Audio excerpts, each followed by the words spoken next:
नमस्कार, आप देख रहे हैं 27 न्यूज बस्तर। जवानों ने माओवादियों के गढ़ में घुसकर किया सफाया। 26 ढेर 100 को लेकर लौटे सुरक्षा बल के जवान। बीजापुर में सुरक्षा बलों और नक्सलियों के बीच मुठभेड़ में 14 महिला समेत 12 पुरुष, कुल 26 नक्सलियों के 100 समेत आधुनिक हथियार मुठभेड़ स्थल से जवानों ने किए बरामद। अब तक 18 की हुई है सेनाघात, जिसमें 9 PPCM, 1 DVCM, 8 लाख इनामी एवं 8 ACM 5-5 लाख इनामी शामिल हैं और अन्य 8 नक्सलियों की शिनाख्त बाकी है। बीजापुर के घने जंगलों में जहां कभी माओवादियों का दबदबा था, आज वहां भारतीय सुरक्षा बलों ने इतिहास रच दिया। इस इलाके को कभी माओवादियों का गढ़ माना जाता था, लेकिन आज जवानों ने उन्हीं के ठिकानों में घुसकर 26 खूंखार नक्सलियों को मार गिराया। कुख्यात PLGA बटालियन के लड़ाके थे जो ढेर हुए नक्सली। मारे गए नक्सली PLGA बटालियन और पश्चिम बस्तर डिवीजन के कुख्यात सदस्य थे। ये वही माओवादी थे जिन्हें बस्तर में कई बड़ी हिंसक घटनाओं को अंजाम दिया था और वर्षों तक लाल आतंक फैलाया था।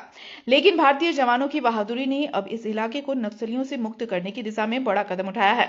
मुठभेड़ स्थल से भारी मात्रा में हथियार और गोला बारूद बरामद किया गया है, जिसमें मुठभेड़ के बाद जब 26 नक्सलियों के 100 को लाया गया, तब जवानों का हौसला बढ़ाने के लिए DIG कमलोचंद कश्यप और SP डॉक्टर जितेंद्र यादव मौके पर पहुंचे। उन्होंने जवानों की बहादुरी की सराहना की और कहा कि यह ऑपरेशन माओवादियों के खिलाफ एक बड़ी सफलता है।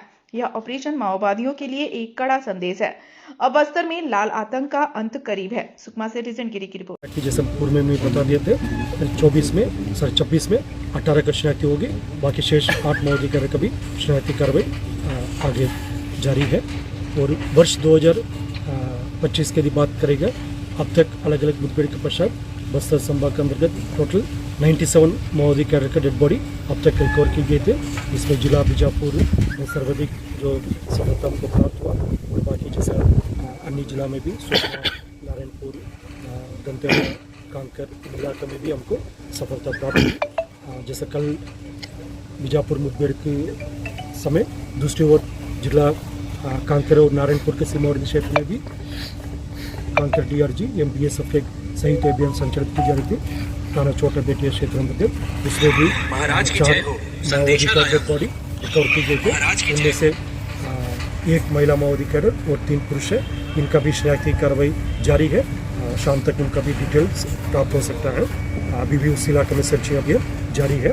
और पश्चिम बस्तर इलाका में भी जो कुछ माओवादी कैडर जो मुठभेड़ के पश्चात घायल होकर मतलब जंगल काट लेकर भागने का जानकारी प्राप्त हुआ, उसका भी हम पतासाजी करवा रहा है और उनका भी ट्रेस करने के लिए आसपास इलाका में रीइंफोर्समेंट पार्टी द्वारा अभी आगे कार्रवाई की जा रही है। दोनों मुठभेड़ स्थल बीजापुर और कांकर में जो जैसा मुठभेड़ स्थल के परीक्षण से समझ पा रहे थे, माओवादियों को जितना डेड बॉडी रिकॉर्ड की थी उससे और भी ज़्यादा संख्या में उनका और नुकसान हुआ होगा, जिसका मारा गया माओवादियों का या घायल माओवादियों का जो अन्य माओवादी कैडर अपने साथ लेकर भाग गई होगा जंगल काट लेकर, उसका भी ट्रेस आउट करने के लिए लगातार हमारा टीम काम कर रहा है। और वर्ष 2024 और 2025 मिलाकर अब तक लगभग 320 से ऊपर माओवादी कैडर के डेड बॉडी बस्तर संभाग के अंतर्गत बरामद किए गए थे। और काफ़ी इलाके में माओवादियों का संगठन का जो पैर के नीचे से जमीन खिसक गए थे। इस अवधि में देखा जाए तो विगत 14 महीने की अवधि में हमने बस्तर संभाग के अंतर्गत 37 नया सुरक्षा कैंप भी प्रारंभ किए गए थे।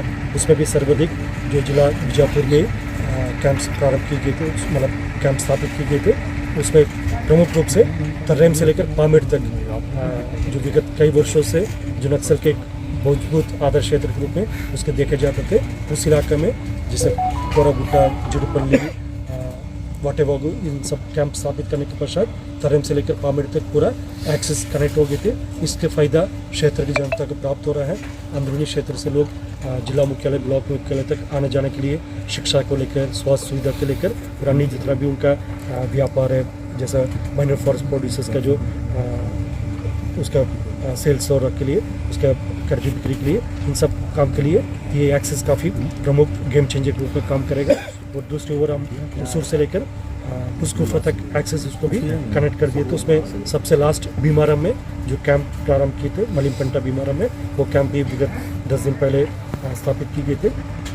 उसी कारणवश माओवादियों का जो PLGA बटालियन नंबर 1 और TSC कैडर्स का और CRC कंपनी का और सब दक्षिण बस्तर इलाके का माओवादी संगठन का काफ़ी बड़ा नुकसान पहुँचाए गए थे। और इन सब कनेक्टिविटी जो प्रोजेक्ट्स को कंप्लीट करने का साथ साथ जो इलाका में विकास कार्य को भी गति दी जा रही थी और क्षेत्र की जनता भी ये माओवादी की विगत कई वर्षों से उनकी हिंसात्मक गतिविधि से, उनकी जो विकास विरोधी गतिविधि, आदिवासी विरोधी गतिविधि, इन सब से तंग आ चुकी। इसलिए मन बना लिया माओवादी संगठन के किसी प्रकार का प्रत्यक्ष रूप से या अप्रत्यक्ष रूप से कोई समर्थन नहीं देना, कोई सहयोग नहीं देना। इन सब कारणवश माओवादी संगठन काफ़ी बैकफुट में है। फिर भी हम उनकी ताकत को कम खतरा नहीं कर रहा है। उनका साजिश के तहत IED के माध्यम से और किसी अन्य घटनाक्रम के माध्यम से सुरक्षा बल के खिलाफ या क्षेत्र के निर्दोष ग्रामीण के खिलाफ कोई ना कोई साजिश कर सकता है। उन सब विषय को ध्यान में रखकर आने वाले समय हम और सावधानीपूर्वक और बेहतर रणनीति के साथ कार्रवाई करें ताकि शासन के मंशानुरूप आने वाला बहुत जल्दी नक्सल समस्या को समाप्त करना दोनों केंद्र सरकार और राज्य सरकार प्रतिबंधित है जो इस समस्या को बहुत जल्दी समस्या को समाधान करना। साथ साथ क्षेत्र की जनता की भी जैसा इच्छा है उसके तहत हम और समर्पित होकर हमारा सुरक्षा बल सदस्य के सबका मनोबल काफ़ी मजबूत है और जिस तरीके से हमको सफलता प्राप्त हुआ उससे उनका मनोबल और काफ़ी उत्साह है उसमें उसी के साथ आने वाले समय में और कार्य करेगा ताकि आने वाला बहुत जल्दी बस्तर संभाग के अंतर्गत और खासतौर पर अभी बीजापुर की बात हम कर रहे हैं इन क्षेत्र में भी हम नक्सल समस्या को समाप्त करके शांति व्यवस्था स्थापित करने में हमको और विकास